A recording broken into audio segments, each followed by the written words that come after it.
किसान परेशान है, नौजवान परेशान है, नौकरियां नहीं आ रही हैं, नौकरियां जो आ रही हैं वो भ्रष्टाचार की भेंट चढ़ जा रही हैं, पेपर लीक हो रहे हैं, बेईमानी हो रही है, चीटिंग हो रही है। मैं कहता तुम विधायक नहीं हो, लेकिन तुम्हारी सरकार तो है, काम तो लेके आओ। इस तरीके से देश में जहर घोला जा रहा है, तो केवल पूरे हिंदुस्तान में एक ही ऐसा व्यक्ति है जो इस जहर को जो है मोहब्बत में बदल सकता है। आदरणीय अखिलेश यादव उसका नाम है। हमें केवल एक लक्ष्य दिखाई दे रहा है कि माननीय राष्ट्रीय अध्यक्ष आदरणीय अखिलेश यादव जी को मुख्यमंत्री बनते हुए देखना है 2027 में। बड़का झूठा पार्टी के लोग बड़ी बड़ी झूठ बोलते हैं, इनका झूठ पूरी जनता आम जनता पूरी तरह समझ चुकी है। ये भारतीय जनता पार्टी के बड़का झूठा पार्टी के नेता जो लोग हैं जो घूमते रहते हैं, इनके बस का एक भी काम नहीं है।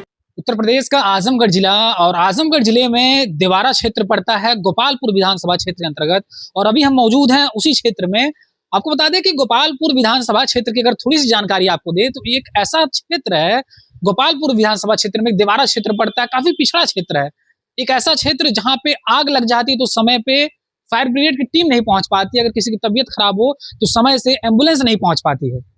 ऐसा क्षेत्र है और इसी क्षेत्र में तमाम कई सारे नेता, अगर बात करें चाहे वो सपा के हों, चाहे बसपा के हों, चाहे बीजेपी के हों, कई सारे नेताओं का जो आवागमन है वो लगातार इसमें लगा भी रहता है। लेकिन कितने लोग इस समस्याओं को उजागर करते हैं और कौन से नेता ऐसे हैं जिन्होंने धरातल पर उठ के काम किया है, इन सभी चीजों को जानने का प्रयास करेंगे। हमारे साथ बातचीत करने के लिए समाजवादी पार्टी के सपा प्रवक्ता चंचल यादव जी हैं।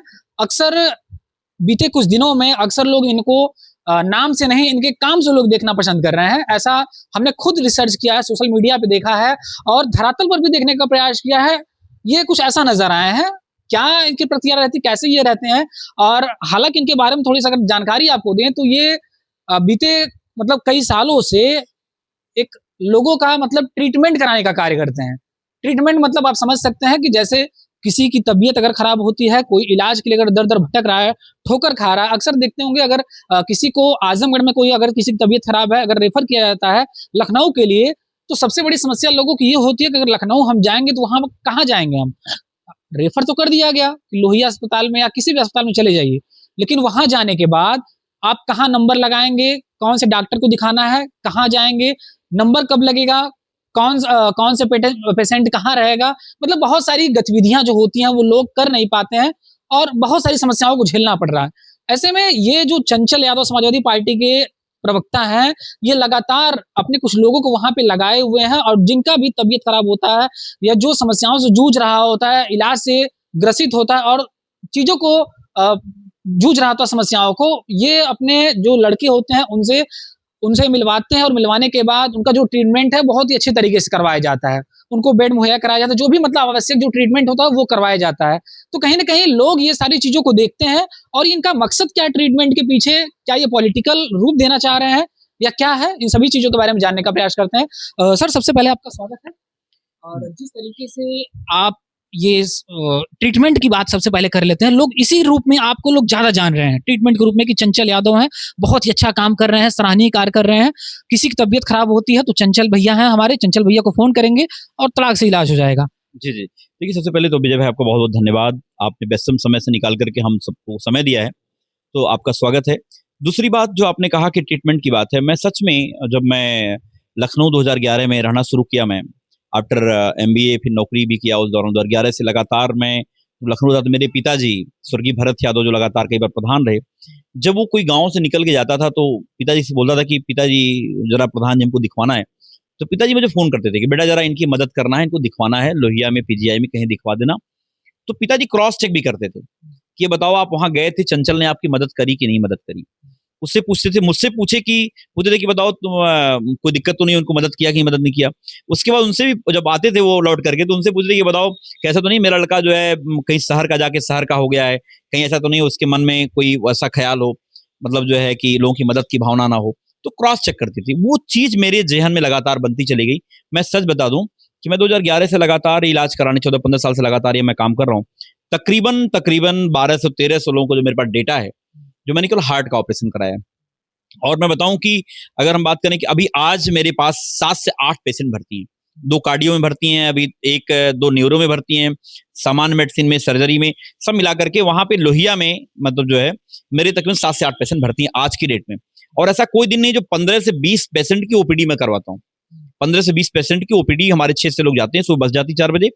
तो मैं उनका जब भागीदार बनता हूँ तो मुझे बहुत प्राउड फील होता है, मुझे बहुत सुकून मिलता है। वो सुकून क्यों मिलता है? क्योंकि पिताजी को मैं, जब पिताजी मेरे नहीं रहे, जब मैं सोचता हूँ तो मुझे लगता है कि अगर ये मैं कर रहा हूँ तो पिताजी खुश हो रहे होंगे, मतलब जहां भी उनकी आत्मा होगी उनको ये खुशी हो रही होगी कि चलो हमारा बेटा बहुत सकारात्मक काम कर रहे हैं। तो ये समझिए कि मेरे मन को अच्छा लगता है जब हमारे गांव से कोई जाता है, वहां पे बेचारा इतनी भीड़ भाड़ में इतनी भीड़ होती है, सुबह लोग रात में नंबर लगाना शुरू करते हैं, 4 बजे लंबी लंबी लाइन लगी होती है। तो उन सबका भागीदार जब मैं बनता हूँ तो मुझे जब यहाँ से पहुंचता है तो मुझे अपना सा फील होता है, इसलिए मुझे वो करने में खुशी होती है। और मैं बताऊं, ना कोई जाति देखता हूं, ना कोई धर्म, ना कोई क्षेत्र, ना कोई कुछ भी नहीं। मेरा प्रयास रहता है कि उसकी मदद की जाए, और नेता का धर्म भी यही है। जो भी जनसेवक है, जो सामाजिक सेवक है, जो भी सामाजिक कार्य से जुड़ा हुआ है, उसके मन में ये भाव जरूर रहना चाहिए, उसको जाति पाति से ऊपर उठ के काम करना चाहिए, उसके ऊंच नीच से ऊपर उठ के काम करना चाहिए, उसके मन के अंदर केवल मदद की भावना हो। तो मैं उसी प्रयास में लगातार लगा हुआ हूँ और लोगों तक पहुंचने का काम करता हूँ जी। ये जब से जुड़े हैं समाजवादी पार्टी में, ये ट्रीटमेंट का कार्य उसके बाद शुरू किया आपने या? अगर समाजवादी पार्टी से जुड़ने की बात करेंगे तो हमारे पिताजी जो है स्वर्गीय भरत यादव, लगातार पार्टी के साथ श्रद्धेय नेताजी के प्रति उनकी अपार आस्था थी। मैं बताऊं कि चौराहों चट्टी पे पिताजी हमारे जो है अक्सर करके झगड़ा कर दिया करते थे। अगर कोई समाजवादी पार्टी अखिलेश यादव जी के जो विरोध में अगर कोई बोल दिया, या अगर किसी ने कुछ कह दिया, तो पार्टी को लेकर कुछ अगर विरोध कर दिया, तो पिताजी उनसे मतलब तार्किक रूप से झगड़ जाया करते थे, अपने वैचारिक रूप से जो है उनसे तर्क करते थे, और मतलब पार्टी की विचारधारा को आगे बढ़ाने का काम करते थे। हमारे यहाँ बगल में जो है अभी विपक्ष का बूथ हुआ करता था, बगल में झोटीपुर हमारी बूथ हुआ करता था, वहां पे हमेशा लड़ाई होती थी। पिताजी हमेशा उस लड़ाई पे हमेशा शामिल होते थे, और कभी भी बूथ कैप्चरिंग ना हो पाए, कभी कोई बेईमानी ना हो पाए, समाजवादी पार्टी के सच्चे सिपाही के रूप में उन्होंने आजीवन काम किया। वो प्रेरणा हम लोगों को बचपन से मिलती रही है। तो हम लोग तो अगर देखा जाए तो यादव तो बचपन से ही समाजवादी, जन्म से ही समाजवादी होता है, समाजवादी पार्टी से जुड़ा हुआ ही है। तो इसलिए अगर आप कहेंगे कि मैं समाजवादी पार्टी से कब जुड़ा, तो आप कह सकते हो मैं जन्म से जुड़ा हुआ हूँ। आप गोपालपुर के रहने वाले हैं, क्षेत्र के रहने वाले हैं, लगातार घूम रहे हैं। इस समय देखा जाए चर्चाएं काफी तेज हैं आपको लेकर के। मैं कुछ नहीं कहूंगा, आप क्या कहना चाहेंगे इस जो लगातार जो दैनिक भास्कर का सर्वे अभी आया है, सामने आया है, लगातार सोशल मीडिया पे कई सारे पोल कराए जा रहे हैं जिसमें आपका भी फोटो देखा जा रहा है, क्या है इन सारी चीजों का, आप बताइए। देखिए, ऐसे इस तरीके से सर्वे आ रहे हैं, ये तमाम सर्वे आते रहेंगे। अभी चुनाव स्टार्ट होने जा रहा है, चुनाव बल्कि आप कह सकते हो चुनाव स्टार्ट हो चुका है, और ये तमाम सर्वे आते जाते रहेंगे। लेकिन हम लोग अपना काम कर रहे हैं। हमें केवल एक लक्ष्य दिखाई दे रहा है कि माननीय राष्ट्रीय अध्यक्ष आदरणीय अखिलेश यादव जी को मुख्यमंत्री बनते हुए देखना है 2027 में, और 2029 में प्रधानमंत्री बनाना है। क्योंकि इस देश की जो जिस तरीके से देश में जहर घोला जा रहा है, तो केवल पूरे हिंदुस्तान में एक ही ऐसा व्यक्ति है जो इस जहर को जो है मोहब्बत में बदल सकता है, आदरणीय अखिलेश यादव उसका नाम है। और हम लोग का पूरा प्रयास यह है कि सबसे पहले 2027 में उत्तर प्रदेश में प्रचंड बहुमत की सरकार बने, और जब उत्तर प्रदेश आप हारोगे तो निश्चित तौर से उत्तर प्रदेश, दिल्ली का रास्ता उत्तर प्रदेश से होके ही जाता है। तो 2029 की सरकार जो हमारी आदरणीय राष्ट्रीय अध्यक्ष जी के प्रति जो हम सबकी अपार निष्ठा है, हम सबका सपना है कि जो है इस देश का पिछड़ा और इस देश का उस परिवार का एक बेटा जो है जिन्होंने असंख्य क्षेत्रों में काम किया है, गरीबों, किसानों, मजलूमों के लिए नेताजी का सपना था, और उस सपनों को साकार करने का अगर कोई काम कर रहा है तो आदरणीय अखिलेश यादव जी, हम लोग उसी जो है मिशन पे काम कर रहे हैं। 2027 मिशन हमारा है, 2027 में सरकार बने। और मैं एक बात और जरूर कर दूं कि मेरा कोई विजन नहीं है कि मैं विधायक बन जाऊं। मेरा एक लक्ष्य है कि माननीय राष्ट्रीय अध्यक्ष जी को मुख्यमंत्री बनाना है, और हम सब लग करके जो है समाजवादी पार्टी के अपने कार्यकर्ता और सिपाही के रूप में, और अपने आप को खुद अखिलेश यादव जी समझ करके, मैं जहां भी मैं जाता हूं, कार्यकर्ताओं, अपने सेक्टर प्रभारी, बूथ प्रभारी, जोन प्रभारी, सबसे ये बात कहता रहता हूं कि आप लोग खुद अपने आप को अखिलेश यादव समझिए, और वो खुद समझ के लड़िए। प्रत्याशी चाहे जो भी हो, वो फर्क नहीं पड़ता है। हमें जो है एक एक सीट पे माननीय राष्ट्रीय अध्यक्ष चुनाव लड़ रहे हैं, उनको देख करके चुनाव लड़ाना है। आप गोपालपुर के रहने वाले क्षेत्र के हैं, क्या लग रहा है आपको, जिस तरीके से आप एक आम नागरिक और जनता बन के अगर सोचें कि गोपालपुर की जो समस्याएं हैं, जो चीजें हैं, क्या वो सही की जा सकती हैं या सही हो सकती हैं? जिस तरीके से गोपालपुर का दिवारा क्षेत्र है, अभी देखा आपने हाल ही में आग लगी थी, फायर ब्रिगेड की जो गाड़ी है वो समय से नहीं पहुंचती है, किसी की तबीयत खराब होती है तो एम्बुलेंस समय से नहीं पहुंचती है। कैसे आप इसको सही कर पाएंगे? देखिए, आप अगर देखें 2012 से 17 का समय अगर आप देखें तो 108, 102 वुमेन पावर लाइन, डायल 100, अग्निशमन वाली, अब आपने देखा होगा हमारी महाराजगंज नगर पंचायत में ही जो है अग्निशमन केंद्र बना श्रद्धेय नेताजी ने। मैं जरूर कहूंगा कि आज श्रद्धेय वसीम अहमद साहब मंत्री थे, बहुत ही जनप्रिय लोकप्रिय नेता थे। आपने गोपालपुर विधानसभा के बारे में बताया, तो मैं एक बार आपको और बता दूं कि गोपालपुर विधानसभा की ऐसी सीरत रही है, लोग यहाँ मोहब्बत लोकप्रिय लोग हैं, यानी अमन चैन लोग जो है रखने वाले लोग यहाँ पे रहे हैं। अगर आप याद करो तो श्रद्धेय दलसिंगार यादव जी कई बार इस क्षेत्र का प्रतिनिधित्व कर चुके हैं। इसके अलावा अगर आप देखें तो श्रद्धेय वसीम अहमद साहब और श्रद्धेय गोमती यादव एक बहुत ही लोकप्रिय नेता थे यहाँ पे, निर्दल एक बार चुनाव जीत के गए थे यहाँ से, और जनता के जन सरोकारों को लेकर के उन्होंने लड़ाई लड़ी और जनता के प्रमुख मुद्दों पे लगातार लड़ते रहे। तो ये बहुत ही हम लोग को बहुत खुशनसीब हम लोग हैं कि आज हम लोग को उस क्षेत्र में काम करने का मौका मिला जहां पे बड़े बड़े नेता रहे। अगर आप देखें वसीम अहमद साहब ने कितना विकास किया, जो रोडों का अगर हम बात करें आज के समय में, कितना सारा डेवलपमेंट काम किया उन्होंने, बहुत सारे विकास के अगर देखा जाए। आपसे सीधा सवाल करूंगा, सीधा जवाब दीजिएगा।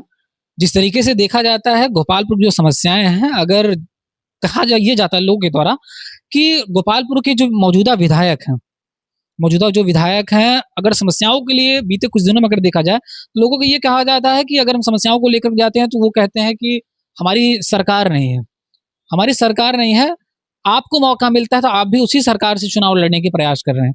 क्या कहेंगे, आपको अगर मौका मिलता है आप इन सब चीजों को कैसे दूर करेंगे? आप भी तो नहीं कहेंगे कि हमारी सरकार नहीं। महत्वपूर्ण सवाल है कि सरकार में बैठे हुए लोग, उन्होंने 108 को डाउन कर दिया, डायल 100 को डाउन कर दिया, वुमेन पावर लाउन को डाउन कर दिया, अग्निशमन गाड़ियां नहीं पहुंच पा रही हैं। अभी एक दिन एक घटना घट गई रोड पे, मैं अम्बेडकर नगर के अपने मतलब बॉर्डर पे था, सुल्तानपुर से और महाराजगंज बीच में था, वहां ओझा नगर पड़ता है, वहां पे रुका, एक एक्सीडेंट हो गया था, रुका मैं, एम्बुलेंस अगले 50 मिनट तक एम्बुलेंस नहीं आ पाई, और उसके 50 मिनट एम्बुलेंस नहीं आ पाई और 45 मिनट तक डायल 100 गाड़ी नहीं पहुंच पाई।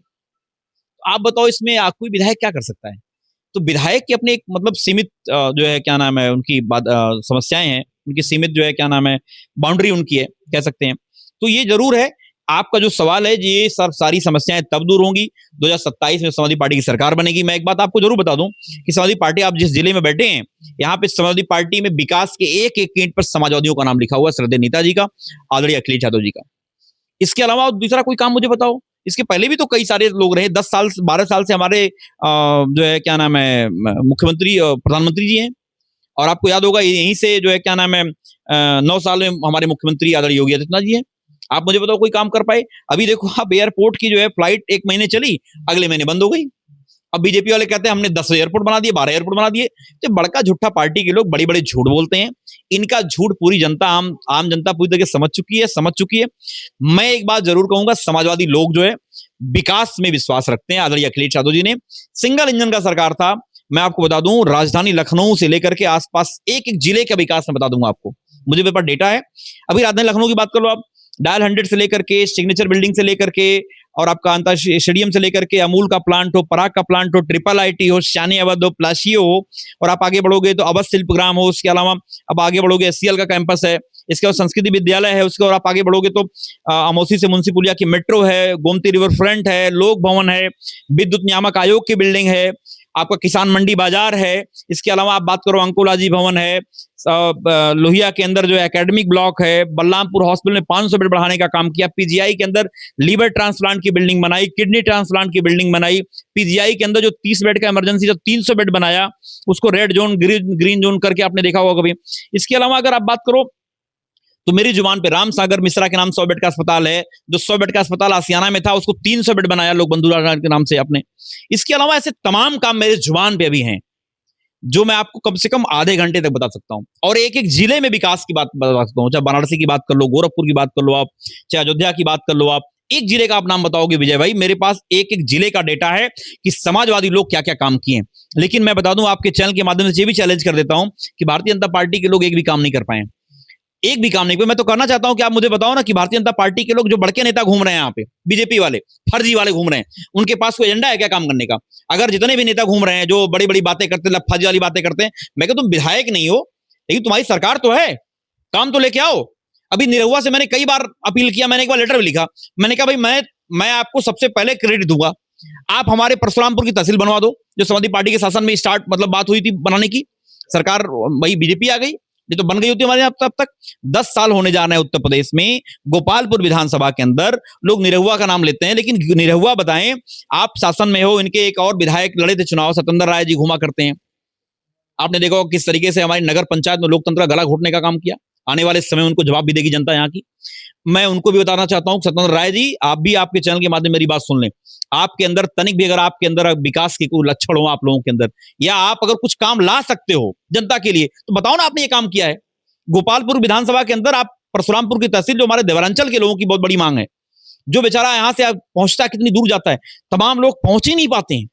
तमाम गरीब लोगों की इतनी समस्याएं हैं कि आप कल्पना नहीं कर सकते हो। मैं तो कहना चाहता हूं कि आप एक राजकीय इंटर कॉलेज बना दो, राजकीय डिग्री कॉलेज बना दो, आप 100 बेड का अस्पताल बना दो, कुछ तो बनाओ, कुछ तो काम करो कि भाई जहां पे सिलापट लग जाए बीजेपी वालों का, लेकिन कुछ भी लगने वाला नहीं है। तो ये भारतीय जनता पार्टी के बड़का बड़का झूठा पार्टी के नेता जो लोग हैं, जो घूमते रहते हैं, इनके बस का एक भी काम नहीं है।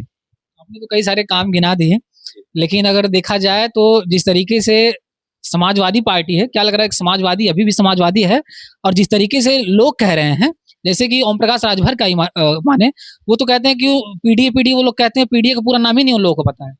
हाँ, अब आदरणीय ओम प्रकाश राजभर जी क्या क्या बोला करते थे, उनकी बातों पे तो मैं नहीं आऊंगा। अब उनकी बात होगी तो बहुत लंबा विषय चले जाएगी, लेकिन जो अभी बोल रहे थे कि हम आजमगढ़ जो गढ़ नहीं गढ़ ही बना देंगे, तो अभी समाजवादियों से उनका पाला गुंडाई खत्म कर देंगे। तो अब पहले तो ये बतावें कि जो जिन गुंडों ने उनको बेइज्जत करने का काम किया वाराणसी के अंदर, उनकी बेटी जब नॉमिनेशन करने गए थे, उनको बेइज्जत करने का काम किया। आदरणीय राजभर जी का ये बयान था कि अगर समाजवादी लोग नहीं रहे होते तो हम बाप बेटों की इज्जत चली जाती।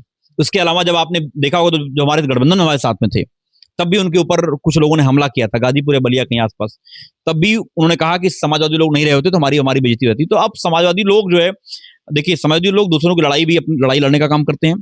आप अगर देखो आज के समय में, तो मैं एक बात जरूर कहना चाहता हूं कि आप पूरी दुनिया में या पूरे हिंदुस्तान में किसी भी विपक्ष में बैठे का एक नेता का नाम बता दो जो पीड़ित परिवार को लगातार फाइनेंशियली मदद कर रहे हो। एक दो जगह नहीं, अभी आपने देखा होगा गाजीपुर वाला जो घटना थी, इसके अलावा हमारे यहाँ एक मौर्य दंपत्ति हत्याकांड हुआ था, जो आदरणीय केशव प्रसाद मौर्य जी बोल के चले गए 10 लाख का मुआवजा देंगे, उनके बच्चे बेचारे लगातार धरने पे बैठे रह गए, लेकिन कुछ भी नहीं हुआ। इसके अलावा तमाम एग्जाम्पल हैं, चाहे कांवड़ यात्री बेचारे जो झुलस गए थे उनको, सब परिवारों को, चाहे रैट माइनिंग वाले जो आपने देखा होगा आदरणीय अखिलेश यादव जी ने बुला के सम्मान दिया। तो एक ऐसा नेता का नाम बता दो विपक्ष में रहने के बाद भी उसका इतना बड़ा दिल हो। तो इसलिए हर एक व्यक्ति, पीडीए जो पूछ रहे थे आप, सबसे पहले तो पीड़ित, दुखित, अपमानित, जो लोग भी पीड़ित हैं, जो दुखी हैं, अपमानित हैं, वो सब पीडीए हैं। पिछड़ा, दलित, अल्पसंख्यक, इसके अलावा आधी आबादी भी तो हर जाति के लोग आते हैं। और पीड़ित अगड़ा भी हमारे पीडीए में आता है, क्योंकि वो भी सिलेंडर 400 वाला 1000 में खरीद रहा है, क्योंकि वो भी अपने बच्चे की फीस जो सस्ती होनी चाहिए, वो फीस जो है ज्यादा भर रहा है, अपने बच्चे की फीस नहीं जमा कर पा रहा है। वो भी अगला भी जो अस्पताल में जाता है उसकी भी समस्याएं हैं। अभी अगर आज देखो, अगर आप, मैं उत्तर प्रदेश के अंदर जो स्कूल बंद हुए हैं, मैं भी अपने प्राइमरी स्कूल में जाता हूं, मुझे कभी कभी रोना आता है कि जिस प्राइमरी स्कूल से पढ़ा हूं स्कूल बंद हो गया, कितने हम लोग के भावनात्मक लगाव।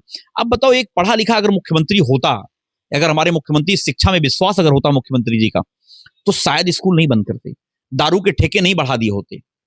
और ये सच्चाई है, आप देखो किसी भी, आप डेटा बताता, मैं तो जो कह ही रहा हूं। और मुख्यमंत्री जी से उत्तर प्रदेश संभल नहीं रहा है, उत्तर प्रदेश सरकार कोई और चला रहा है, और बड़े बड़े उद्योगपति कब्जा कर रखे हैं। और मैं बता दूं कि आज के समय में जो बीजेपी गरीबी नहीं हटाने का काम कर रही, गरीबों को हटाने का काम कर रही है। आप देखो अलग अलग बस्तियां जलाई जा रही हैं। अभी उत्तर प्रदेश लखनऊ के अंदर आपने देखा पूरी बस्ती जला दी गई, नोएडा में बस्ती जला दी गई। तो गरीबों को हटाने के अभियान में बीजेपी लगी हुई है। लेकिन उत्तर प्रदेश में 2027 में प्रचंड बहुमत की सरकार बनेगी और बीजेपी को जो है करारा जवाब मिलेगा। और 2029 में समाजवादी पार्टी इतने प्रचंड, अभी जो हम लोग 37 सीट जीत के आए हैं, प्लस गठबंधन को जोड़ दिया जाए तो तकरीबन 43 सीटें जीत के हम लोग जो आए हैं, 44 सीटें। आप देखोगे आने वाले समय में उसी उत्तर प्रदेश में 80 में 2-3, मतलब 75 से 80 सीटें समाजवादी पार्टी जीतने का काम करेगी। क्योंकि आप देखा होगा किस तरह के प्रधानमंत्री जी हारते हारते बचे, इन्होंने बेईमानी भी करी चूंकि सत्ता में बैठे थे। आपने देखा होगा चाहे वो मोहल क्या नाम है अपनी सीट बांसगांव की सीट रही हो, मेरठ की सीट रही हो, कई सारी ऐसी सीटें थी जहां पे बीजेपी ने बेईमानी करने का काम किया। और अगर बेईमानी नहीं करती शायद सत्ता में नहीं होती है लोग। तो इसलिए उत्तर प्रदेश में जब समाजवादी पार्टी की सरकार बनेगी तो उत्तर प्रदेश की 75 से 80 सीटें समाजवादी पार्टी जीतने का काम भी करेगी। और आप देखेंगे 2029 में जो हम लोग सपना लेके चल रहे हैं, जो हम लोग का लक्ष्य है, जो मिशन है, आदरणीय अखिलेश यादव जी को मुख्यमंत्री बनाने का हम लोग सपना है। 2027 में मुख्यमंत्री बनाएंगे, 2029 में प्रधानमंत्री बनाएंगे हम लोग।